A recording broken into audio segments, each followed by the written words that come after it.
Assalamu alaikum wa rahmatullahi wa barakatuh. Hürmetli televizor qarovchilar, efirda fikr topshiruvi. Biz haliga studiyada o'zimizga ko'rkam fikrdoshlar izlaymiz. Ikki shaxs ham ikki fikr. Qolgan natijasi topshiruv davomida belgili bo'lar. Inshaalloh. Bugungi topshiruvda qatnashganlar dunyo fikrini taqdim etadi. Tanilgan ijodchi, o'zi jirchi, o'zi avtor boshqaruvchi, o'zi kompozitor, o'zi she'rlar avtori, o'zi rassom, ham umr bo'yi vaqt metodi bilan yiroq safarlarga chiqib ishlagan ishchi bilgich Marsel Nurg'aliyev. Xayrli kun Marsel afandi. Xayrli kun, assalomu alaykum. Bek zo'r rahmat chaqirgan uchun. Bizda bek shodli sizni bugungi studiyada ko'ruvimizga diniy fikrni taqdim etadi. Fikr topshiruvining doimiy diniy eksperti, telekanalimizni yaqin do'sti, markazimizning eng zo'r masjidlaridan birisi Abdurahim Utazimani ismidagi Oltang masjid imomi Iriq Hazrat Jihanshin. Assalomu alaykum va rahmatulloh. Va alaykum assalom va rahmatullohi va barakatuh. Bek shodsiz Hazrat, rahmat. Bugungi studiyaga qobatdan keluvingizga xayrli ishlar bo'lsin. Biz endi Iriq Hazrat yaxshi bilan Marsel afandi topshiruvimizni g'odigina so'rovdan boshlab ko'nikkanmiz. Kayflaringiz nechik? Eybat, Allohga shukr, eybat. Bek motor studiyada o'tiram. Yoqdi, ko'ngilli.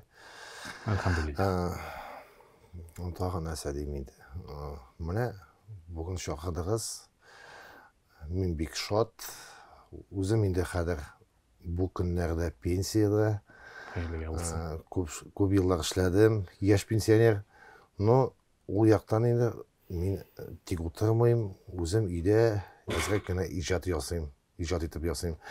Ham endi kuylar, she'rlar o'zim yig'lab to'lam, Oybashaqda maydonlarga chiqalar, onda ijod etam. Mana shulay yashayman endi akrab. Ozgina ishlab yurayman endi, uydagina o'tirib yo'q beta u. Ondan so'ng endi uydagina o'tirib boshim ketirgan bo'lar. Bigatasi ijod kishisi kerak bo'ldi. Shulay. Mana siz bugun chaqirib, mana shulay akrabgina yurayman. Rahmat Marsel afandi, hurmatli hazratimiz, sizda kayflar nechik? Allohga shukr, alhamdulillah. Endi yanada sizlar bilan mana studiyada ko'ribmiz bek shod. Alloh taolo har boshlig'imizga iminlik, barakat bersin. Ham endi har boshlig'imizga ig'likli, barakatli turmushlar yashashimizni nasib etsin. Bek shod ko'rishga rahmat. Hazratimiz bilan endi biz boytog'i uchrashuvlarni birga o'zdik, hatto bizning oqsoqolimiz Robit og'a Botulla bilan da hazratimiz fikr topshiruvida bo'lgan edi. Rahmat hazrat. Biz oqiramida topshiruvimizning birinchi tanishuv ulushini oyoq bosaylik.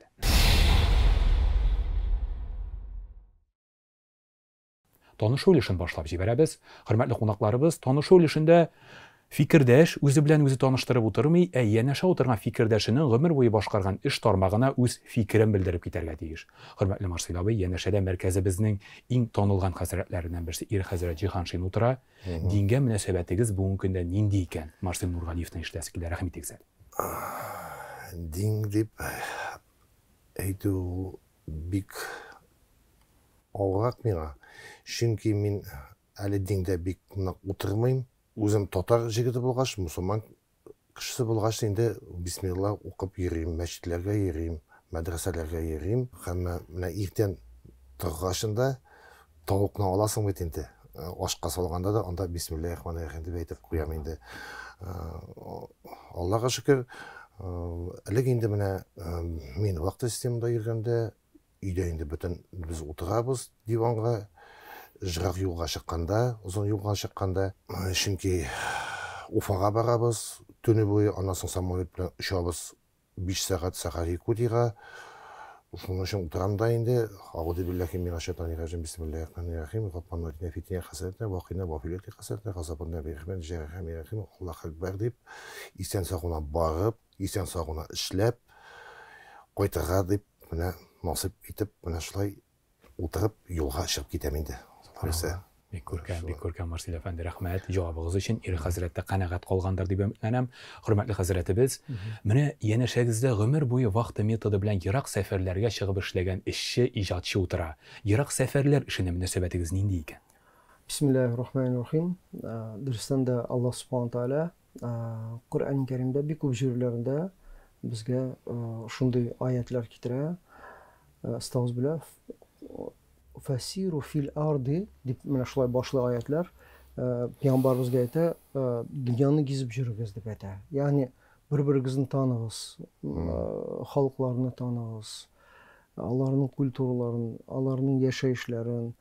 Бу сезгә нәрсә бирә? Бу инде сезгә әйтик, ул халыкларның яшәеш тарзын, аларның ничек үзегезгә карата мөнәсәбәтләрне белдерә торган менә шундый ул әйтик сәфәрләр була. Һәм инде дөрестән дә менә сез күп сәфәрдә йөрисез дип әйтәсез, ул инде Сибир булсын, ул әйтик башка җирләр булсын. Анда да бит төрле халыклар яши. Шулай. Аларында бит культуралар, мәсәлән, безнең татарларда булган культурада аларның башкача булгандыр, бәлкем. Аларның теге ничек яшиләр, ничек теге торалар дигәндә, шуңа күрә ул да безнең өчен бик мөһим бит инде. Bir-birigез арагызда аралашыгыз, җирешегез дигән инде безгә хәтта пәйгамбәрбез әйтә алейһиссалату вассалам. Рәхмәт хөрмәтле Марсель абый, рәхмәт хөрмәтле хәзрәт, танышып уздык, хәзер тапшыруыбызның төп өлешенә, фикерләшү өлешенә аяк басыйк әле.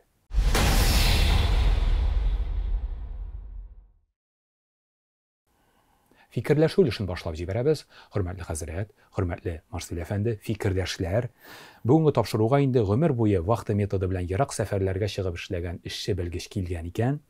Фикер тапшыруның бүгенге темасы сәфәр эше дип алынды. Хөрмәтле хәзрәтебез, изге бисмиллах сүзе белән сездән башлап җибәрәбез, каршы булмасагыз, сәфәргә китеп эшләү кешегә нәрсә бирә, ул ни өчен кирәк? Чөнки сөйкле пәйгамбәрбез Мөхәммәд саллаллаһу алейхи ва сәллям заманнарында да сәүдә эшалга киткән була, озын сәфәрләргә чүл юлы аша, су юлы аша китә торган булганнар товарлар артыннан. Моның нигъмәте нинди икән? Сөйләп китмәсезме? Бисмиллаһир-рахманир-рахим. Хәтта ул сәфәр дигәндә, ул сәфәр ае да бар безнең мусульман көннәрендә. Сәфәр дигән сүз ул инде юлга чыгу дигән сүз. Икенче мәгънәсе саргаю дигән сүзгә мәгънәсенә килә. Чөнки ул һәрбер айның үзенең үзенчәлеге бар. Мәсәлән, Рамазан ае үзенчәлеге бар. Сәфәр айның да үзенчәлеге. Ул да булса, инде гарәпләр шул сәфәр айларында инде шүлләрдә анда салкыная башлаган һавалар була. Шуңа күрә ул вакытларда алар инде сәфәргә чыга торган булганнар. Инде әгәр дә без Коръәнгә караган булсак, Коръәндә әйткәнемчә, Аллаһ Субханаһу тәгалә бик күп урыннарда безгә сәфәргә чыгыгыз дип өнди. Ул әлбәттә Коръән пәйгамбәрбезгә иңдерелгән, әмма ләкин пәйгамбәрбез аны безгә менә шул тәфсирләп безгә җыентыклап аны тасвирлый, аңлата һәм шул сәфәр дигәндә ни өчен сәфәргә чыгыгыз дип әйтгәндә, инде Аллаһ Субханаһу тәгалә ул вакыттагы гарәпләргә карасак, алар бит төрле халык булган, төрле әйтик, аларның традициялары булган һәм башка. Һәм инде алар менә әйтик, ислам диненә хәтле ничек яшәгәннәр, ислам килгәннән соң ничек яши башлаганнар, менә шуны безгә тасвирлый. Һәм мәсәлән, пәйгамбәрбез алейһиссалату вассаламның хадисләренә карасак, пәйгамбәрбез пәнҗешәмбе көнне юлга чыгарга яраткан. Мәсәлән, җума көнне чыкмаган. Ни өчен? Җума көнне мәчеткә барып, җумага намазын бергәләшеп, теге укыр өчен, җәмәгать белән бергә укыр өчен, ул көнне мәсәлән сәфәргә чыкмаган. Төнге вакытларда сәфәр әгәр дә кылынса, ул сәфәр тизрәк булып күренә дип әйтә башка бер хадисләрдә. Һәм инде менә бу безнең өчен нәрсә булып тора? Бу безгә бер күрсәткеч булып тора.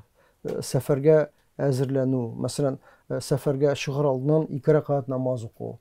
Я менә абыйбыз әйтте, теге утырып, семья белән утырып, без инде бер дуа кылабыз дип. Әлбәттә, ул да бик мөһим. Инде я Раббым, сәфәрем уң булсын. Бу сәфәрдә исән-сау җөрим, үземнең теге аякларымда исән-сау әйләнеп кайтыйм гаиләм янына дип әгәр дә шундый менә дуа кылынса, әлбәттә, сәфәргә чыгучының дуасын Аллаһ Тәгалә һич шөбһәсез кабул итә. Рәхмәт хәзрәтебезгә, хәтта менә сәфәрнең халыкта хәерсез ай дип йөрүенә дә ачыклык кертеп китте хәзрәт. Рәхмәт яусын. Хөрмәтле Марсель әфәнде, гомер буе вакыты методы белән эшләгән, сәфәргә йөргән кешесез. Сездән дә яхшы җавап бирүче булмастыр дип уйлыйм. Сәфәргә китеп эшләү өчен аерым әзерлек кирәкме?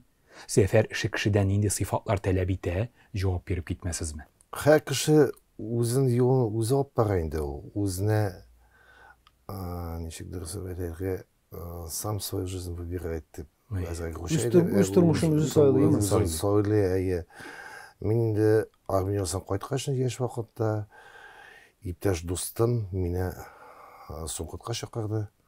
Кунакка шуннан соң инде мин шунда калдым. Бик зур рәхмәт инде Илдар Шамиевка, Андрей Евгеньевичка һәм инде Альфиан Сарынга. Алар инде мине менә шу тормышка, шу юлга, дөрес юлга апардылар. Шуннан инде мин әкренләп кенә яшәп, әкренләп кенә шул вакыт системасына күчтем. Эшләп киттем, менә шулай пенсия кадәр эшләдем. Кыргызста нефть буенча Аллага шөкер, мин укымыйм. Менә шундый хәлләр. Бик авырмы эше, Марсель абый? Эше авыр дип әйтергә була. Хәзер җиңел эшләр бүген көндә юк дип уйлыйм. Нефть эшчесе, бурение эшчесе бик авыр. Аны инде һәр кеше бик апармый. Чөнки хәзер безнең бу дөньяда әлеге инде 90-нчы елларда әзрәк кенә папраширагы, хәзер инде укыган кешеләрне күбрәк алалар. Тәртибе икенче, хәзер бөтен җирдә камера, тәртип, бөтен җирдән бөтен әйберне сорыйлар. Үзенчә мин инде эшләдем капитан ремонт скважинада. Әзрәк кенә аңлатып җибәрәм, нәрсә икәнен. Аны менә сез Әлмәт якларында йөргәнсез, менә бурениялар, качалкалар, менә шушы нефтларны, шушында качалкаларны, хәзер качалкаларда юк, цехлар да бар, җир өстенә генә насос кына төшерәләр дә, шундый скважиналарга үзебезнең станокны куябыз да, олы станокны.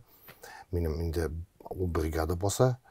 Бригада без инде 4 кеше, машинист, 2 помощник бурильщик һәм инде мин бурильщик. И менә шул план работа бирә дә мастер. И шуннан соң инде без эшләп китәбез. Шул скважинаны ачабыз, ремонтлыйбыз.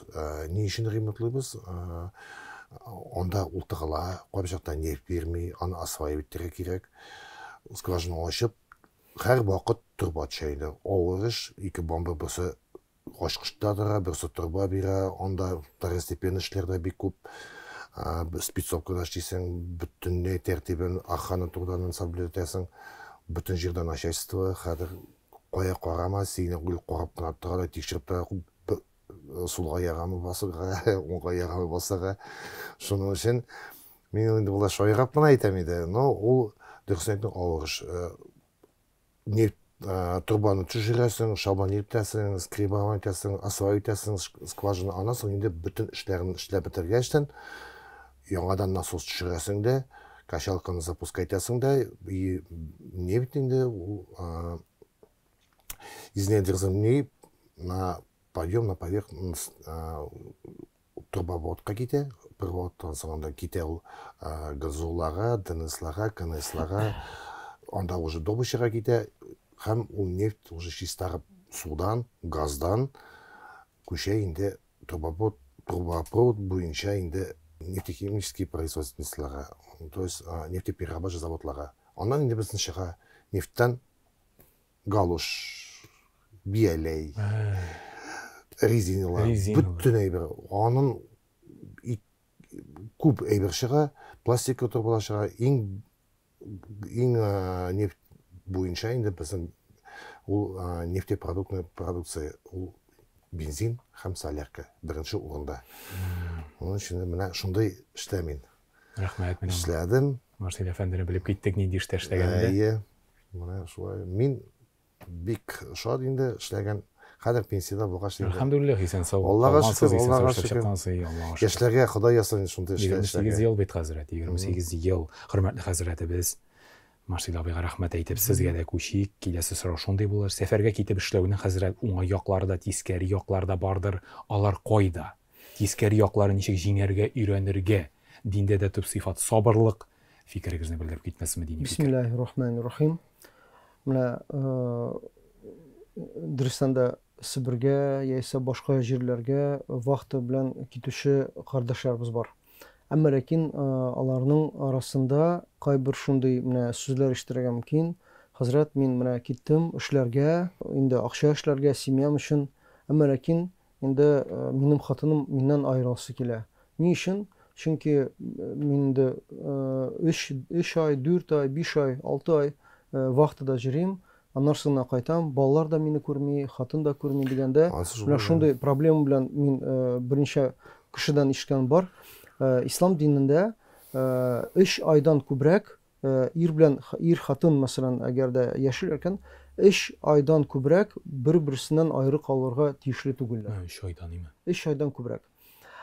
Ул теге төрле вакыйгалар була, мәсәлән, кеше сугышка китә, яисә ерак сәфәргә китә, беркем дә белми, менә аннан кайтып буламы, булмыймы. Теге кеше китә дә, әмма ләкин аның теге соңгы нәтиҗәсе Аллаһ Тәгаләгә генә мәгълүм, без аны белмибез.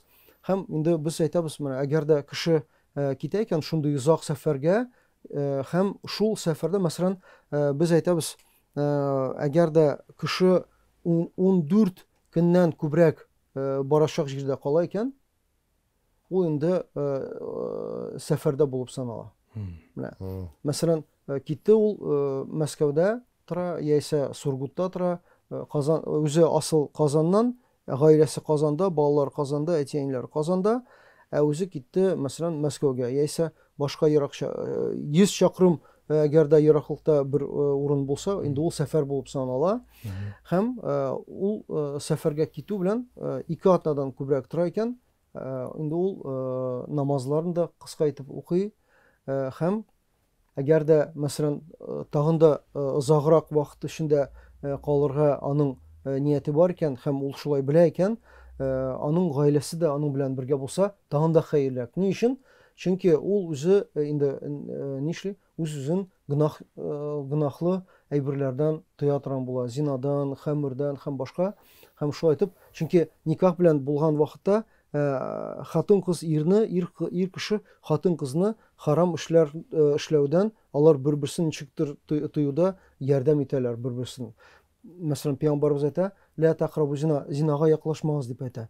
Чит җирләргә китү белән кеше, мәсәлән, кайберләре бәлкем уйлыйдыр, менә мин рәхәткә чыктым, Аллаһка шөкер дип, теге менә минем семьям башка җирдә, үзем башка җирдә дип, монда инде мөмкинчелекләр дә күп, әмма ләкин шайтан да буш тормый, шайтан да кытырта, гынах эшләүдә һәм башка һәм башка.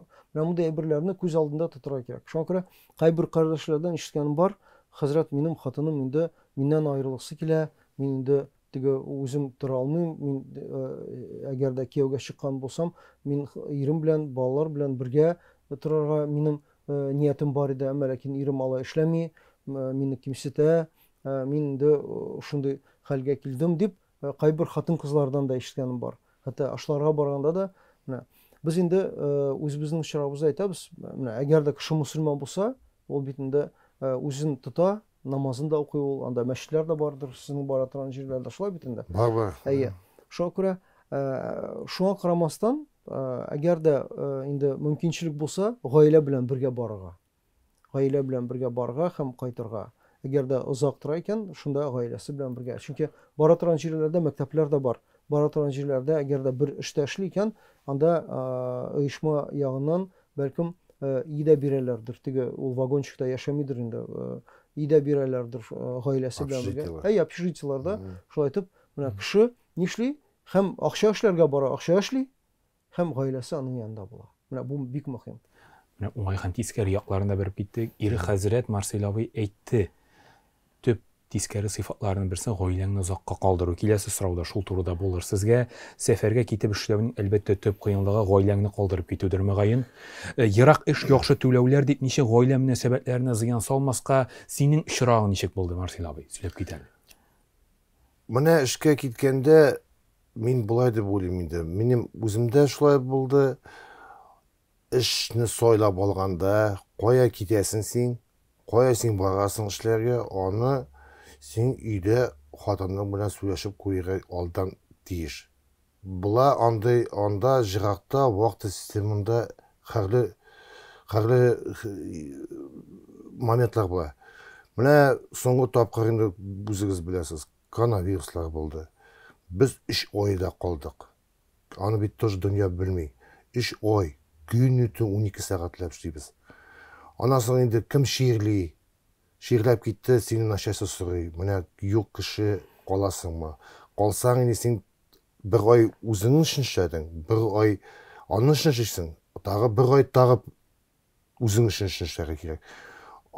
Биясен, акчасын бирәләр инде. Анысы сез ни өчен анда бара? Акча өчен, акча булгач инде семьяны ашатырга кирәк. Киенергә кирәк. Бөтен кеше тели инде бай яшәргә, машина, иномарка алырга, концертларга йөрергә, любой җиргә инде үзегез беләсегез инде.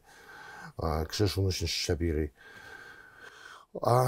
Эшкә бару инде һәр кеше үзе сайлый. Авырмы, җиңелме, анда үзе белә инде. Менә шул әйберләрне мин әйтәсем килгән. Миндә шулай булды. Мин инде сөйләшеп китеп, хатын белән сөйләшеп, шулай эшкә киттем. Ул инде риза булды. Беренче чиратта килешеп китәр. Анда бар менә хәзер әйтеп китте, кайберләр килә ди, хатыннар көтәлмиләр, итәлмиләр дип. Аны инде алдан сөйләшеп кирәк. Андай әйберләр күп. Мин аны үзем күргән бар. Анда өенә кайталар, хатыннар уже разводка бирәләр или менә аны киңәшергә кирәк. Мин шулай дип уйлыйм. Элекке вакытларда менә мин бераз үземнең тагын бер фикеремне әйтим. Элекке вакытларда менә Донбасста булсын, шахталарга җиргә. Анда да шулай. Анда инде безнең хәтта туганнар арасында да шахтага барып, эшләп, шунда гаиләләр белән торып, хәтта апаларыбыз кайберләр шунда туып, кире кайтканнар менә инде үзебезнең ватаныбызга. Хәзер менә әзрәк кенә ил үзгәрелә бит инде. Менә мин соңгы тапкыр инде Саха-Якутиядә эшләдем, Талаканда эшләдем, Сартымда да эшләдем. Хәзер күбесе семьялар белән китә шунда вакыт буенча. Менә Талаканда алар хатыныда үзендә вакыт буенча эшлиләр. 28 көн эшлиләр дә, 28 көн кайталар. Икесе дә акча эшлиләр. Берсе конторада утырамы, или идән юамы, или повар булып эшлиме. Хәзер менә ул мода. Анага рөхсәт итәләр, начальствога каршы килгән onun өчен общежитие бирәләр. Әзрәк кенә ил үзгәрде, элек бит инде вагончыктарда яшик, поездлар белән кайта, үзең акчаңа хәзер бөтен әйбер тәртип, самолетка утыралар, буш илтәләр, автобусны әйтәләр, ашауыңа бирәләр, кирәк икән талонга аласыңмы, кирәк икән үз акчаңа аласыңмы, иңдән киләсеңме. Менә ул яктан Аллага шөкер инде менә безне инде обжатмиләр. Ул яктан тәртип менә бисмиллаһир-рахманир-рахим. Кеше менә сәфәргә булса, әйбәт була инде сәфәргә. Шулай. Әле сәфәргә барып та, менә без мусульманлар әйтәбез бит, менә без татарлар, без мусульманлар дип. Бер җиргә, шит җиргә барган вакытта ике әйбергә без игътибар итәргә тиешле. Беренчесе кыйбла кайсы якта? Чөнки 5 вакыт намазын укырга кирәк. Кыйбла кайсы якта? Менә фәлән җирдә. Шул җиргә, шул кыйблага юнәлеп намаз укыра. Бу бер. Һәм икенчесе хәләл ризык. Анда барып та, әгәр дә без харам ашыйбыз икән, әгәр дә без теге кыйбла без белмибез икән, акча белән теге акча эшләү, миллион, миллиардлар акча эшләп була, әмма ләкин әгәр дә иман булмаса, без бит әле ахиратны да уйларга тиеш. Пәйгамбәрбез әйтә, шулай яшәгез дип, менә 1000 ел яшим дип, шундый кешегез булырга тиеш. 1000 ел яшим дип, как будто 1000 ел яшим. Әмма ләкин, бәлкем бүген мин Раббымның каршысына барам дип, мин әзер булырга тиеш. Рәхмәт хәзрәт, рәхмәт Марсель әфәнде. Финал сорауына да килеп җиткәнбез. Әйдәгез бу сорауга бер җөмлә белән генә кыска гына җавап кайтарыйк. Сәфәргә китеп эшләргә кирәк булдымы соң? Ахыргы нәтиҗә нинди? Марсель әфәнде. Кирәк булды, чөнки яшәргә кирәк инде, эшләргә кирәк. Аны Алла Тәгалә шулай дигән. Эшсез булмый. Мин аны инде яшьләргә дә телим. Матур иттереп, тормыш иттереп, дингә карап, мусульманнарга исән сау гына яшәргә, сәламәт булсыннар. Менә шушы минем теләгем. Рәхмәт дөнья фикеренә. Менә дөнья фикере шулай диде. Дини фикер ни дияр икән хәзрәт? Сәфәргә китеп эшләргә кирәк булдымы соң? Ахыргы нәтиҗә. Бисмиллаһир-рахманир-рахим. Дөрестән дә сәфәргә барырга кирәк. Халыкларны танырга кирәк. Аларның мәдәниятләрен күрергә кирәк. Ул өчен гыйбрәт алыр өчен һәм шулай итеп инде кешеләр арасында аралашу мөнәсәбәтен куәтләү өчен сәфәргә чыгарга кирәк. Рәхмәт. Дөнья фикердә кирәк диде, дини фикердә кирәк диде. Димәк, сәфәргә чыгып эшләргә кирәк. Ә без шушындый кирәк дигән нуктада тапшыруыбызның тагын да кызыклырак нәтиҗә өлешен аяк басыйк әле.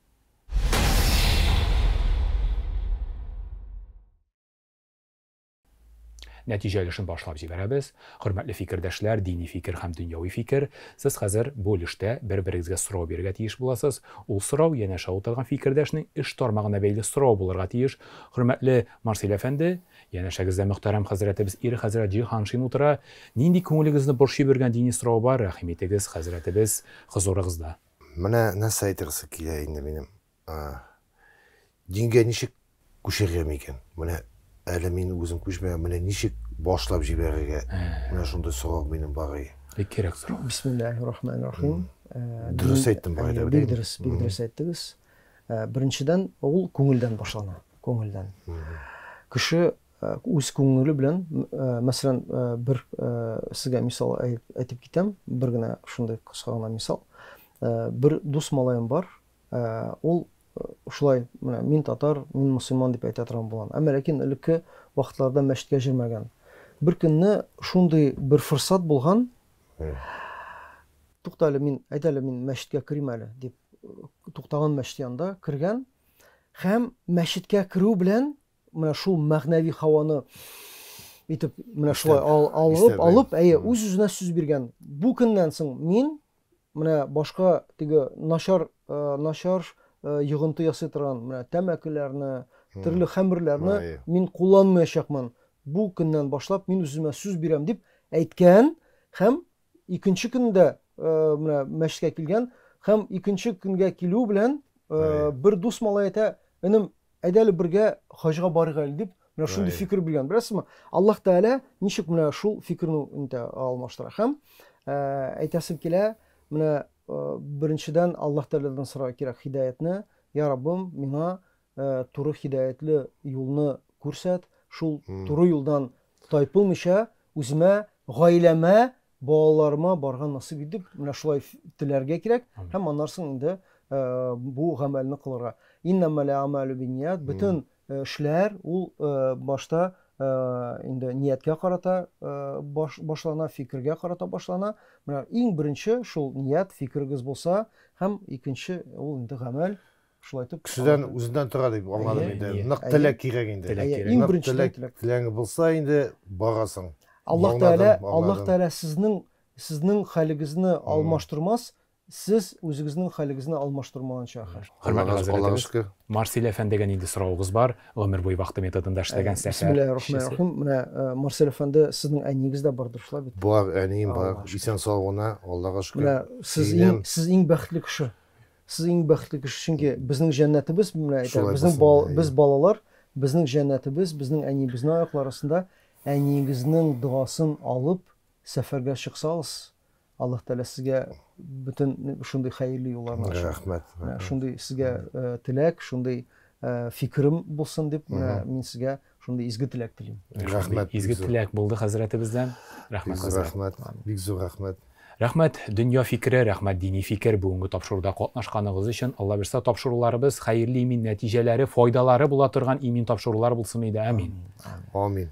Хөрмәтле телевизор караучылар, сезгә дә бүгенге тапшыруда тамашачы булып тыңлаганыгыз өчен улы рәхмәтебезне белдерәбез һәм кабаттан бүгенге фикер чыгарылышында кемнәр катнашканын исегезгә төшереп узам.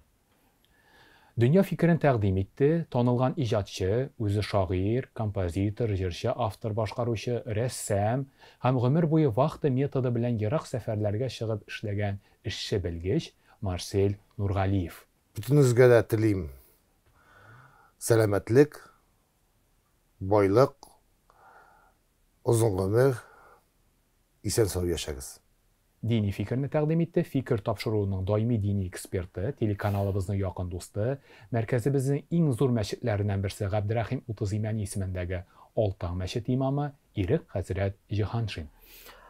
Бисмиллаһир-рахманир-рахим. Аллаһ Субхана ва Тааля һәр башчыларыбызга да менә бу сөйләнгән вәгазьләр белән, әңгәмәләр белән яшәргә, фикерләшергә, уйлашырга насыйп итсен һәм хәерле нәтиҗәләргә ирешүбезне насыйп итсен. Ассаламу алейкум ва рахматуллаһи ва баракатуһ. Biz sizin белән киләсе очрашуларга кадәр дип саубуллашабыз, иншаллах. Ассаламу алейкум ва рахматуллахи ва баракатух. Сау булыгыз. Сау булыгыз.